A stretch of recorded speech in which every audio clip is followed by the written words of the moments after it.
नमस्कार विद्यार्थी मित्रांनो, मी कॉमर्सवाला मास्तर आणि या नवीन व्हिडिओमध्ये तुमच्या सर्वांचं स्वागत। विद्यार्थी मित्रांनो, या व्हिडिओ लेक्चर सिरीज मार्फत आपण तुमचा 12वी कॉमर्स मधील अतिशय महत्त्वाचा विषय म्हणजे अकाउंट हा शिकतोय, ज्याच्यामध्ये आतापर्यंत आपण टॉपिक नंबर फर्स्ट, सेकंड आणि थर्ड अगदी बेसिक पासून म्हणजे त्याची थेरी लाईन टू लाईन अभ्यासली, सॉल्व प्रॉब्लेम अभ्यासलेले आणि अनसॉल्व प्रॉब्लेम देखील अभ्यासलेले। पहिले 3 टॉपिक आपले संपूर्ण अभ्यासलेत आपण topic number 4 retirement of partner हा अभ्यासतोय। याच्यामध्ये देखील आपण सॉल्व प्रॉब्लेम अभ्यासलेले आहेत, थेरी अभ्यासलेली आहे आणि आता आपण अनसॉल्व प्रॉब्लेम अभ्यासायला सुरुवात केली। याच्यामध्ये आज अभ्यासणार आहोत आपण अनसॉल्व प्रॉब्लेम नंबर सेकंड, म्हणजेच 2 नंबरचा अनसॉल्व प्रॉब्लेम। तर विद्यार्थी मित्रांनो, हे लास्ट व्हिडिओ जर तुम्ही लास्ट टॉपिकचे व्हिडिओ जर बघितलेले नसतील तर त्या व्हिडिओची प्लेलिस्टची लिंक मी डिस्क्रिप्शन बॉक्समध्ये देत आहे, तिथे जाऊन तुम्ही ते बघू शकता। आता जे विद्यार्थी या चॅनलमध्ये या व्हिडिओमध्ये पहिल्यांदाच आलेले त्यांना विनंती की चॅनलला सबस्क्राइब करा, कारण की इथे तुम्हाला पूर्ण अकाउंट डिटेलमध्ये अभ्यासायला भेटणार। तर आता कोणताही वेळ वाया न घालवता आपण आजचं एक्झाम्पल नंबर सेकंड सुरू करूया। चला तर मग विद्यार्थी मित्रांनो, आपली मेथड सर्वांना माहिती आहे। आपण सुरुवातीला एक्झाम्पल रीड करतो, काय सांगितले ते समजून घेतो आणि त्याच्यानंतर सॉल्व करायला सुरुवात करतो। थोडंसं मी झूम करतो जेणेकरून तुम्हाला ते व्यवस्थित विजिबल होईल। बघा, the balance sheet of Ram, Shyam and Ghanshyam. तिघजण पार्टनर आहेत। पहिल्या पार्टनरचं नाव आहे राम, दुसरा श्याम आणि तिसरा घनश्याम आहे। शेअरिंग प्रॉफिट अँड लॉसेस, बघा त्यांचा प्रॉफिट अँड लॉस कसा आहे, 3:2:1 आहे। लगेच आपण न्यू रेशो गेन रेशो समजून घ्यायचा। हा आहे आपला ओल्ड रेशो, बरोबर। मग याच्यामध्ये रिटायर्ड कोण झालेला आहे त्याचा हिस्सा जर काढून टाकला तर आपल्याला न्यू रेशो भेटेल। रिटायर्ड बघा घनश्याम नंबर 3 चा पार्टनर झालेला हा घनश्याम, म्हणजे त्याचा जो एक हिस्सा आहे तो जर आपण उडवला म्हणजेच काढला तर आपल्याला 3:2 काय असणार आहे, न्यू रेशो। आणि न्यू रेशो दिला नव्हता, गेन रेशो दिला नव्हता, म्हणजेच आपण जो कॅल्क्युलेट केला 3:2 हाच गेन रेशो असणार आहे 3:2। अशा पद्धतीने रेशो समजून घेतले। आता लॅबिलिटी साइडला कॅपिटल दिले, राम, श्याम, घनश्याम तिघांचंही कॅपिटल, आपण हे तिघांचंही कॅपिटल आपल्या कॅपिटल अकाउंटच्या क्रेडिटला ट्रान्सफर करणार। Creditors liability, bills payable liability, loan liability. असेटला बँकचा बॅलन्स बँक अकाउंटच्या डेबिटला, debtors asset, building asset, investment asset. अतिशय सोपं।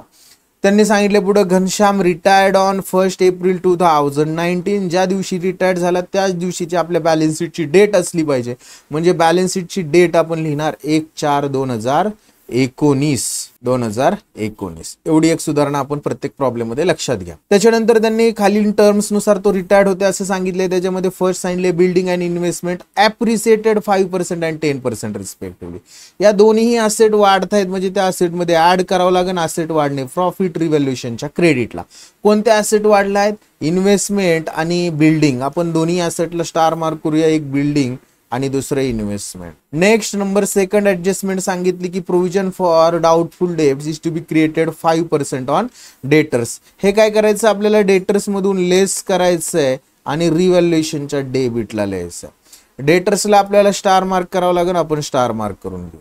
नंबर थर्ड ऍडजस्टमेंट मध्ये त्यांनी असं सांगितलंय goodwill of the firm, total फर्मचं गुडविल दिलंय 90,000 अँड पुढचं वाक्य महत्वाचं आहे ते थोडंसं हायलाइट करतो, and partner decided that goodwill should be return back. Goodwill काय सांगितलंय, रिटर्न बॅक सांगितलंय, म्हणजे रिटर्न ऑफ सांगितलंय।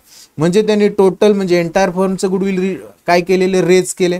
मग पहिल्यांदा आपण याची एंटायर फर्मची गुडविल रेजची एंट्री, पहिली एंट्री काय करूया, goodwill account debit, goodwill account debit to all partners capital account, ही झाली पहिली गुडविल रेजची। आणि सगळ्या पार्टनरने ते सगळं गुडविल एंटायर फर्मचं रिटर्न बॅक केलेले। मग नंबर 2 ची एंट्री रिटर्न ऑफची काय, continue partners capital account debit, continue partners capital account debit to goodwill account. पण हे जे आहे कंटिन्यू पार्टनर टोटल फर्मचं गुडविल रिटर्न ऑफ केले, हे न्यू रेशो मध्ये। फक्त रिटायरिंग पार्टनरचं गुडविल जर त्यांनी रिटर्न ऑफ केलं तर तेच गेन रेशो मध्ये आपण रिटर्न ऑफ करणार। टोटल फर्मचं गुडविल रेज करून रिटर्न ऑफ केलं तर रिटर्न ऑफ करताना ते न्यू रेशो मध्ये रिटर्न ऑफ करणार। महत्वाचं वाक्य कुठतरी लिहून ठेवा। आणि लास्ट त्यांनी सांगितले the amount of the retiring partner transfer to his loan account. कुठं ट्रान्सफर करायचं, त्याच्या लोन अकाउंटला ट्रान्सफर करायचंय, बाकी काही करायचं नाही। सॉल्व करायला सुरुवात करू। फर्स्ट ट्रान्सफर करून घेऊया आपण कॅपिटल, त्यांचा कॅपिटल बॅलन्स राम, श्याम आणि घनश्याम आपण कॅपिटल अकाउंट तयार केलेले. कॅपिटलच्या क्रेडिटला बाय बॅलन्स ब्रॉट डाऊन आणि त्या ठिकाणी त्यांची अमाऊंट लिहूया. रामच्या अमाऊंट लिहिणार 1,20,000, श्याम 90 आणि घनश्याम 60,000. 1,20,000, 90,000 आणि 60,000. नेक्स्ट पुढे जाऊया. Creditors bills payable. आता हे क्रेडिटर्स आणि बिल्स पेएबल लिहिणार बॅलन्स शीटच्या लॅबिलिटीला आणि त्या ठिकाणी 4-5 ओळी जागा सोडून लिहायचं क्रेडिटर्स. त्याची अमाऊंट जी असणार आहे ती लिहिणार आपण 22,000. आउटरला लिहूया 22,000 आणि बिल्स पेएबल आणि त्याची अमाऊंट आपण लिहिणार 12,000. त्याच्यानंतर लोनची अमाऊंट लिहिली 50,000. ही सुद्धा आपण बॅलन्स शीटच्या लॅबिलिटीलाच लिहिणार. लोन ₹50,000 50,000. नेक्स्ट इकडं असेटला बघा बँकचा बॅलन्स दिला आपण बँक अकाउंट तयार करणार त्याच्या डेबिटला लिहिणार to balance brought down amount फक्त लिहूया ₹54,000 54,000. त्याच्यानंतर डेटर्स बिल्डिंग आणि इन्व्हेस्टमेंट बॅलन्स शीटच्या असेटलाच लिहायचे. फर्स्ट लिहूया डेटर्स, याच्यावर ऍडजस्टमेंट आहे आणि त्याची अमाऊंट लिहिणार ₹90,000 90,000. इनरला लिहिणार एक ओळ जागा सोडणार. डेटर्स झाल्यानंतर बिल्डिंग आहे 60,000. हे सुद्धा बॅलन्स शीटच्या असेटलाच लिहिणार आपण आणि त्या ठिकाणी लिहिणार बिल्डिंग. अमाऊंट लिहिणार ₹60,000 60,000 आणि लास्ट वन इन्व्हेस्टमेंट लिहिणार आहे आपण 1,50,000. चला बॅलन्स शीटच्या असेटला लिहूया इन्व्हेस्टमेंट. अमाऊंट लिहिणार 1,50,000. अशा पद्धतीने आपण सगळ्या असेट आपल्या बॅलन्स शीटच्या असेटला ट्रान्सफर केलेल्या आहेत. ऍडजस्टमेंट मध्ये अतिशय सोपे. इन्व्हेस्टमेंट 5% आणि बिल्डिंग 5% आणि इन्व्हेस्टमेंट 10% अप्रिसिएटेड आहे. बिल्डिंग बॅलन्स शीटच्या असेटला जायचं त्या ठिकाणी लिहायचं ऍड अप्रिसिएशन ॲट 5%. अप्रिशिएशन किती टक्के? 5%. बघा 60,000वर 5% 3,000 रुपये अमाऊंट बिल्डिंगची वाढेल. 3,000 ऍड होईल. आउटरला लिहिणार आपण 63,000 आणि 3,000चा दुसरा इफेक्ट म्हणजे वाढलेली अमाऊंट बॅलन्स शीटच्या आपलं रिव्हॅल्युएशनच्या क्रेडिटला बाय बिल्डिंग अमाऊंट लिहिणार ₹3,000. दॅन नेक्स्ट बघा 10% इन्व्हेस्टमेंट सुद्धा अप्रिसिएटेड आहे. बॅलन्स शीटच्या असेटला जायचं त्या ठिकाणी इन्व्हेस्टमेंट लिहिले त्या ठिकाणी लिहायचं ऍड अप्रिसिएशन ॲट 10% आणि बघा हे 1,50,000च्या 10% 15,000 ऍड होईल. आउटरला 1,65,000 येईल आणि याचा दुसरा इफेक्ट या 15,000चा आपण आपल्या बॅलन्स शीटच्या आपलं रिव्हॅल्युएशनच्या क्रेडिटला लिहिणार आहोत बाय इन्व्हेस्टमेंट. अमाऊंट लिहिणार त्या ठिकाणी ₹15,000 15,000. आपण फर्स्ट ऍडजस्टमेंट केली. सेकंड ऍडजस्टमेंट मध्ये provision for doubtful debts created 5% on debtors balance शीटच्या असेटला जायचं त्या ठिकाणी जे डेटर्स लिहिले त्या ठिकाणी लिहायचं लेस RDD आणि ॲट 5% लिहायचं. 90,000वर 5% 4,500 ते वजा होतील. आउटरला 85,500 येतील. 4,500 लॉस आहे. रिव्हॅल्युएशनच्या डेबिटला टू RDD अमाऊंट लिहिणार ₹4,500 झाली. सेकंड ऍडजस्टमेंट कंप्लीट झाली. थर्ड ऍडजस्टमेंट मध्ये provision of ₹3,000 to be made in respect of outstanding salary. आता ही ऍडजस्टमेंट समजून घ्यायची राहिली होती पण ही आपण लॅबिलिटी साईडला दाखवणार आहोत आणि लॅबिलिटी वाढते म्हणजे आपली लॉस आहे तो रिव्हॅल्युएशनच्या डेबिटला लिहावा लागेल. बॅलन्स शीटच्या लॅबिलिटीला जायचं आणि त्या ठिकाणी लिहायचं प्रोव्हिजन ऑफ आउटस्टँडिंग सॅलरी आणि त्याची जी अमाऊंट आहे आपण ती लिहिणार आहोत ₹3,000 आणि याचा दुसरा इफेक्ट आपण आपल्या रिव्हॅल्युएशन अकाउंटच्या डेबिट साईडला लिहिणार to provision of outstanding salary. Amount लिहिणार ₹3,000 3,000 रुपये झालेले. 3 नंबर 4 नंबर मध्ये गुडविल दिलेले त्यांनी. गुडविल आपण रेज करायचे. Goodwill account debit to all partner म्हणजे गुडविलच्या डेबिटला ऑल पार्टनरची नावं लिहावं लागतील टू राम कॅपिटल आणि त्यांच्या ओल्ड रेशो मध्ये आपल्याला हे रेज करायचे टू राम कॅपिटल अकाउंट आणि रामच्या हिस्साला येईल गुडविल 45,000 रुपये. टू श्याम कॅपिटल त्याच्या हिस्साला येणारे गुडविलच्या अमाऊंट ₹30,000 30,000 आणि टू घनश्याम कॅपिटल त्याच्या हिस्साला येणारे ₹15,000. हे इकडं डेबिटला आहे.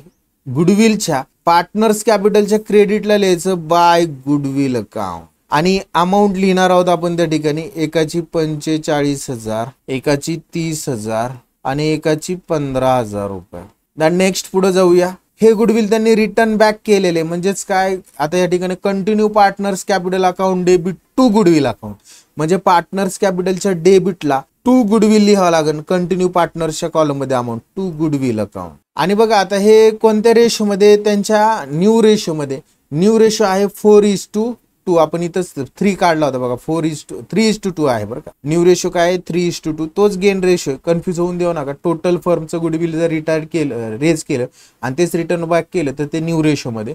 कंटिन्यू पार्टनरचा रेशो आहे 3:2. या रेशोमध्ये आपल्याला ते रिटर्न ऑफ करावं लागणार आहे. म्हणून ह्याच्या पार्टनर्स कॅपिटलच्या डेबिटला आपण लिहिलं टू गुडविल अकाउंट आणि त्याची जी अमाऊंट असणार आहे ती 54,000 आणि 36,000 असं लिहिणार आहे.